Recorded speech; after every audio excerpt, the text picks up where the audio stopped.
Are you tired of traditional fantasy stories of heroism, bravery, and sacrifice and good, ultimately triumphing over evil?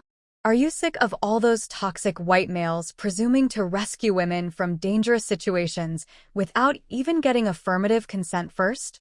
Do you long for a story that finally gives us a strong, empowered female lead who rescues herself and doesn't need a man for anything? Then congratulations, because not only have you apparently skipped over basically every movie, TV show, and video game in the last 10 years, but you're almost certainly the target audience for Damsel, a Netflix fantasy movie starring everyone's favorite serial subber Millie Bobby Billie Jean King James Earl Jones Brown.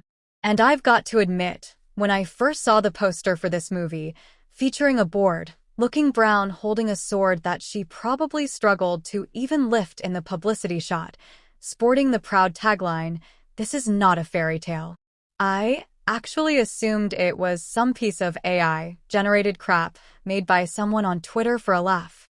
A little bit of fun memeing on the trite and tediously predictable girl boss trope that's been crowbarred into almost every piece of media that we've seen for the past decades. But how wrong I was. This is real. This is an actual real movie that functioning adults worked on. Professional screenwriters came up with this script.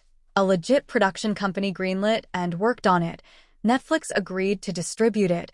Quality actors like Brown, Ray Winston, Angela Bassett, and S.H. Shagger, S.H. Shuri, S.H. Shogray, Agadishu, Admiral Chainsmoker from Star Trek Beyond signed up to perform in it. And at long last, here I was at the end of this series of unfortunate events, a humble drinker sitting down to, experience it. And truly, what an experience it was. Like, Willow on Disney+. How was a terrible idea that never should have got made. How Disney were so embarrassed by it that they ended up deleting it from their servers and memory, holding it into oblivion. Well, that's basically Damsel for you.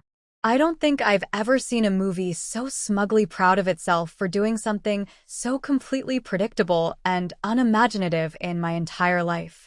I don't think I've seen such a talented cast wasted so profoundly on a script that absolutely doesn't deserve them. And I don't think I've seen so many films hammer home their message quite as clumsily and obviously as this piece of dog shit. Fuck. Well, actually, maybe that last one's debatable. Put simply, Damsel was 110 minutes of self-inflicted cinematic misery that I endured so that I could spare you a similar fate. So abandon all hope, ye who enter here, because the dringer's about to lay out what passes for a story. So the movie picks up in generic medieval fantasy land that probably does have a name, but I couldn't be arsed trying to remember it. Anyway, the country's been terrorized by a nasty fire-breathing dragon, so the king does what kings do, leads a small force of men on horseback armed with melee weapons to take it out. Are you dumb or something? Seriously, guys. Do you actually understand how dragons work or what?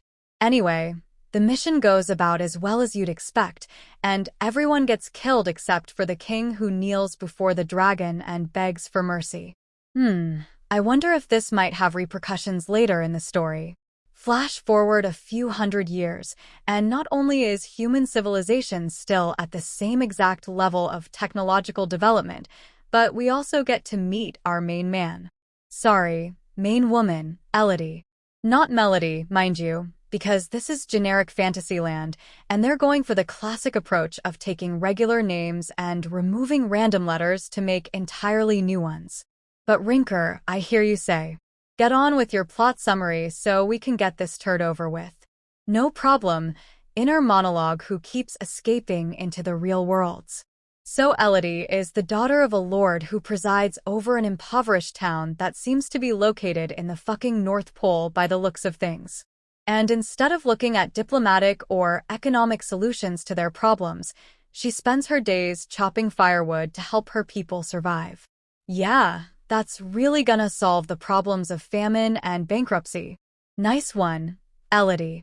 Anyway, Things turn around abruptly when she's offered a marriage proposal from the queen of generic fantasy land to marry her son Henry. And in return, they'll get enough money and food to survive for the winter.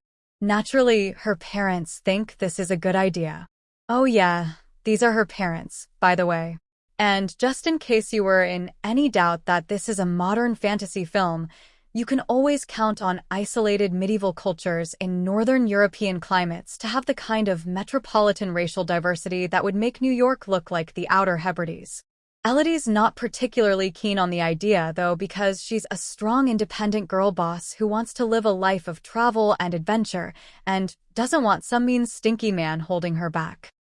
Perfect example of Gloria self-delusion in the world of entertainment. 9:44 a.m. movie that feels like it arrived 2 decades late to the party, bursting with ideas that weren't particularly new or interesting even back then, and so desperate to hammer you over the head with its tired, played-out message of female empowerment that it forgets to actually tell a story along the way. I wasted my time on this movie, and that's time that I'll never get back.